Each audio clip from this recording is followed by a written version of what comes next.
Basi jamani, ngojeni niwasimulie kilichonikuta. Sio hata kimoja. Basi kuna story moja hivi nilisimuliaga. Kuna huyo mdada alifanyiwa mambo ya ajabu na mkaka fulani hivi ambaye sio mbongo, lakini alipofanyiwa hivyo vitu akanitafuta akaniambia, Dalizi, mimi nakuonaga unasimulia story, kuna moja mbili tatu kimenikuta, nikajaga nikawasimulia ile story. Basi mimi watu wananiombaga namba, mtu anakuomba namba, oh Lizi naomba namba sijui nini, nataka kujiunga kwenye group nini, mara si naomba namba ya mganga, mimi sinatoa namba. Siku nikatoa namba, nikapigiwa na huyo mtu. Alo, uko wapi? Nikamwambia niko nyumbani. Unafanya nini? Nikaona tena mtu ni umeniomba namba, masuala ya group si masuala ya mganga. Unaniambia niko wapi, unaniuliza niko wapi, nafanya nini ya nini? Mimi masuala hayo mimi sijibu. Yaani watu ambao washai kujaga DM kuniomba sijui tuonane, sijui tufanye nini, wanajua huwa sikubaliki. Yaani mimi masuala ya uko wapi, sijui unafanya nini, mimi sijibu. Basi nikamwambia mimi niko nyumbani. Akaniambia naomba tuonane, nikamwambia mimi kuonana na wewe siwezi. Haiwezekani kuonana na wewe. My friend, yule mtu nikaona nimekaa tu hivi nikaona muamala 1,000 umeingia. Akanipigia simu akanambia, Lizi, unajua mimi nakupendaga tu, yani naonaga stories zako nakupendaga tu, nimeamua nikutumie hiyo 1,000. Wewe chukua tu hiyo 1,000 nimekupa, ni ya kwako. Nikamwambia asante. Sasa let me tell you, mimi na machali, yani kama kuna kitu ambacho nilifanywaga nikiwa mdogo ili machali yangu yawe yanafanya kazi, basi nina machali kishenzi yani. Yaani pamoja na hayo yote mimi naongeaga na simu, yani mimi sichaguaga wa kuongea naye na simu. Yaani ukinipigia simu, ukinitumia message tuna chat nini fresh. Labda tu niwe busy. Lakini nawaambia nilivyokuwa naongea na huyo mtu, nilivyokuwa na chat na huyo mtu, yani nilikuwa nikionaga message zake, yani moyo unafanya pa. Yaani kuna kitu kabisa kwenye moyo wangu kinaniambia kabisa kwamba kuna kitu ambacho kiko sawa. Basi siku hiyo akanipigia simu, akaniambia hivi ulisema uko Mbezi Beach? Maana hivi nikiwaga naongeaga hivi sinasemaga niko Kunduchi nini hivyo. Akaniuliza hivi ulisema uko Mbezi Beach? Nikamwambia ulisema uko Kunduchi. Rafiki yangu unajua mimi niko Kunduchi. Hapa niko Kunduchi Beach hapa, unafanya nini? Nikamwambia niko nyumbani. Njoo basi rafiki yangu nikuone nikununulie soda 2 3. Nikamwambia siwezi kuja. Mimi niko na mwanaume wangu. Hivi naanzaje kumwaga mwanaume wangu, namwambia eti kuna mkaka yuko pale anataka niende akanunulie soda 2 3. Kwa hiyo siku ikawa imeshindikana, sikwenda. Hapo yani wakati yani hapo tayari moyo wangu unanigonga yani bado yani ile kunitafuta sana, uko wapi, unafanya nini, yani bado yani mimi akili yangu inanituma yani kwamba huyu mtu ana shida gani, yani kwa nini anitafute hivyo. Basi hakuendea kuongea siku hiyo, siku hiyo nikawa nimetoka niko zangu, nilienda wapi ile siku? Nakumbuka niliendaga Sinza sijui. Yani nilienda Sinza, akawa amenipigia simu, uko wapi rafiki yangu? Nikamwambia niko Sinza. Akaniambia yani mimi hapa nilipo niko hapa Kinondoni. Hapo Kinondoni na Sinza sio mbali, naweza kuja hapo chapu. Nilisubiri rafiki yangu nichukue bodaboda nije hapo. Nikamwambia mimi siwezi, kuna kitu nafanya. Akaniambia rafiki yangu nakuja mara moja, yani haina shida, yani hata usijali, mimi nitakulipa muda wako. Akaingiza 200,000. Hiyo ni pesa nimekulipa tu kwa ajili ya muda wako, yani wewe nisubiri hapo. Sasa bwana nikawa nasubiri, nikawa nimekaa sehemu, nikawa nasubiri. My dear, kuna kitu yani kama ni mizimu, yani nahisi kama nina mizimu ya mababu na mabibi ambayo inanilinda. Naona ile siku ilikuwa inafoka, sio kuongea. Yani kuna kitu moyoni kilikuwa kinaniambia ondoka. Yani kuna kitu kichwani kwenye akili yangu kinaniambia ondoka, moyo wangu unaniambia ondoka, yani roho inanidunda hivi iko mkononi. Si unanielewa? Nilichokifanya nikaita Bolt nikaondoka, nikawa nipo njiani. Wakati sasa nimeondoka kama dakika 3 hivi, yani tulikuwa hatujatoka ile eneo yani, ila tumeshasogea mbele hivi. Akanipigia simu akaniuliza uko wapi? Nikamwambia nipo maeneo haya ila nimetoka. Akasonya akakata simu. Mimi nikajua huyo labda amesonya amekata simu kwa sababu unajua tena nimekataa kuonana naye nini hivyo. Sasa baadaye jioni akanichatisha. Sasa mimi pale mimi nikajua watu wanichatisha tena. Baadaye jioni akanitumia message, akaniuliza, akaniambia Lizi, hivi unajua mimi bwana, mimi napendaga sana story zako unavyosimuliaga. Hivi kuna dada fani hivi ambaye ulisimuliaga story yake ukasema kwamba alifanywa 1 2 3 na huyo kaka, alafu huyo dada akatorokaga akaenda kuna sehemu yupo. Hivi huyo dada unajua wewe alipo? Huyo dada ni rafiki yako? Yani alivyoniuliza tu hilo swali nikajua basi. Yani nikajua kabisa kwamba yani huyu hii kunitafuta kote, yani mambo yote ilikuwa ni kwa ajili ya yule dada. Nikamwambia mimi huyo dada sijui alipo, Mimi huyo dada, mimi siku zote nawaambiaga watu ambao wanataka kunitumia story, nitumie kama unaona unataka kulinda identity yako, tuma message. Ukimaliza kutuma message, kwanza tafuta account fake, tengeneza account yako fake, tuma story. Ukisha tuma story, delete hiyo account, yani hata mtu akitaka kuja kutafuta hawezi kukupata tena, yani unaelewa vizuri. Kwa hiyo huyo binti naye alinitumia same kwenye account ambayo alinitumia, baada ya hapo akadelete. Kwa hiyo yani hivyo nikamwambia huyo kaka, mimi huyo binti sijui alipo. Kwanza mimi mtu akija, ni kama utake kujua nilipo, basi unaniambia tu kwamba kuna sehemu nipo, kuna nchi nipo, basi masuala yameishia hapo, na mimi nitakuja kusimulia kama ulivyonisimulia kwa ajili ya usalama wenu, msinitajie maeneo mliopo. Kwa hiyo mimi nikamwambia yule kaka, mimi huyo binti sijui ya sehemu yupo. Akaniambia hakuna, jinsi ulivyokuwa unasimulia ile story kwa passion, lazima udada unajua alipo. Nikamwambia sijui alipo. Akaniambia una bahati sana. Yani una bahati, ungekubali tu kuonana na mimi. Yani ungekubali tu nilokuwa na watuma kuja kuonana na wewe wakukute. Wewe ungemuonyesha huyo binti alipo. Nikamwambia kaka, unasemaje? Akaniambia wewe unasema kwamba hujui binti alipo, lakini mimi nina uhakika unajua huyo binti alipo. Kwa hiyo yani ukaka akaniambia kama sijui kuna Mungu unayemuomba, kama sijui labda una mganga ambaye unamuomba, sijui unaenda kwake, kama kuna chochote kile unachokifanya, basi nenda kapige goti kwa huyo Mungu wako leo, mwambie Mungu asante, kwa sababu yani ulinusurika hivi, ningekunyoosha na huyo malaya mwenzako ungenionyesha sehemu alipo. My dear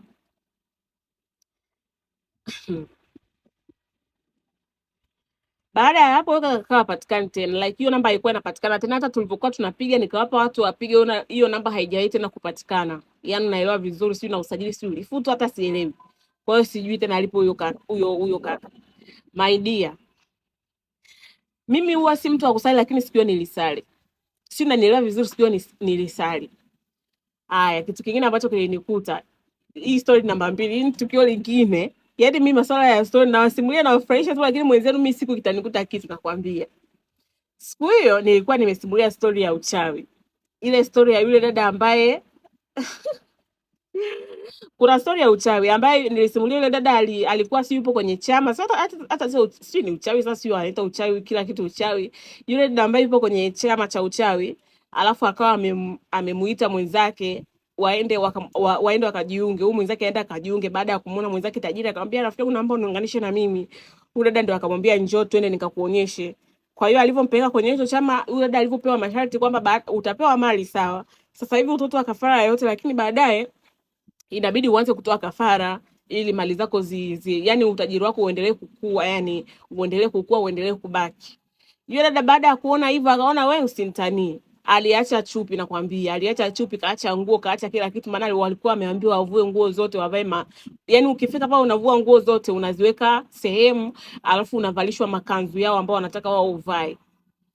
Yule dada mbona alikimbia, mwenzangu akaacha vile vitu kule, ikabidi aondoke, akaenda kanisani kwenda kuokoka, nakwambia kwenda kusali, maana alisema wewe Lizi, yani sijui ni kitu gani kingenikuta. Sasa siku hiyo baada ya kusimulia hiyo story, nakumbuka kuna mtu aliyenipigia simu akaniambia, hivi unajua wewe ni binti mdogo sana, yani wewe ni binti mdogo sana, lakini kuna vitu ambavyo unajiingiza ambavyo havikuhusu, alafu kuna matukio makubwa ambayo unayabeba ambayo wewe hayakuhusu. Nikamuuliza unaongelea nini? Akaniambia unajua wewe ni msanii, like wewe ni mtu wa kuelezea story. Kuna story ambazo hata ukiletewa inabidi hata uachane nazo kwa sababu hivyo vitu havikuhusu. Wewe unaenda kutoa siri zetu, wewe unatoa siri zetu za nini?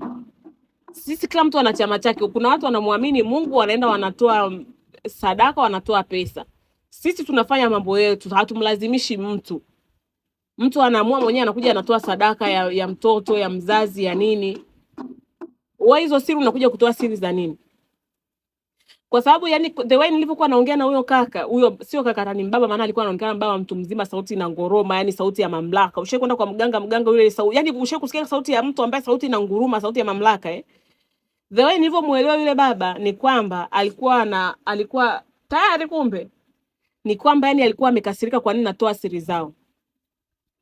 Ile kuelezea kwamba eti mkienda huko baada ya muda inabidi muende kwa sababu unaambiwa ukiingia kwenye hicho chama, ukishaingia tu mle ndani kwenda kuchukua siri zao, hauruhusiwi tena kutoka. lakini yule dada wakamsamehe tu kwa sababu rafiki yake ndo alikuwa kule, akamuombea hivyo, kwa hiyo akasamehewa, akaachwa, akaondoka. Lakini kikawaida, yani ni kwamba yani ni kama ukiingia mle ndani hauruhusiwi kutoka, yani hata ukitoka sidhani hata kama utakuwa kawaida, yani ni hawataki siri zao zitoki. Sasa yule dada kutoka kuja kutoa siri zao na kuja kusimulia ni kitu ambacho hakikuwafurahisha. Kwa hiyo ndio akanitafuta baba, akaniambia, wewe binti unajitafutia matatizo, yani unaongelea vitu ambavyo hata hujui, vitu ambavyo havikuhusu. Nikamwambia mimi nikiletewa story na kuja kusimulia, na ukiona nimesimulia story basi ni story ambayo ina mafunzo kwenye jamii. Kwa watu ambao wanataka kujiunga na hicho chama, hata uambie unatakiwa umtoe baba yako, mama yako, mjomba wako, shangazi yako, mtoto wako, kizazi chako, kuna watu ambao wako tayari kutoa. Yani mseme tu kwamba yani hamtaki siri zenu zitoke basi, lakini sio kuniambia mimi eti kwamba eti labda nawakatisha watu tamaa sijui nini, hamna. Yani mimi sijaingilia kazi ya mtu. Yani kama wachungaji wanavyoomba wakikemea uchawi ni kawaida, na mimi ni mtu ambaye nakuja tu kuambia watu, yani kama mkiona watu wana mali, msidhani mali zote ni mali za kawaida. Acheni tamaa, ndio ilikuwa lengo langu, lakini sio lengo sio kuwaingilia nyie. Nikawa nimeongea naye hivyo, akaonekana kunielewa, basi tukaagana, akakata simu hivyo, akaendelea na mambo yake. Nikamwambia boyfriend wangu akaniambia, Liz, you are playing too much. You are playing too much. Ila mwisho wa siku tena akaniambia, haya, kwa sababu ushamua content creator, ushamua kuwa storyteller, basi sina cha kukufanya. Na mimi ni kipaji ambacho Mungu kanipa, siwezi kuacha. Mungu anisaidie tu, lakini kusema eti nitaacha si kwa sababu ya kukatishwa tamaa na watu sijui. Story nyingine ni kuna siku nilisimulia story ya wachawi la rafiki yangu.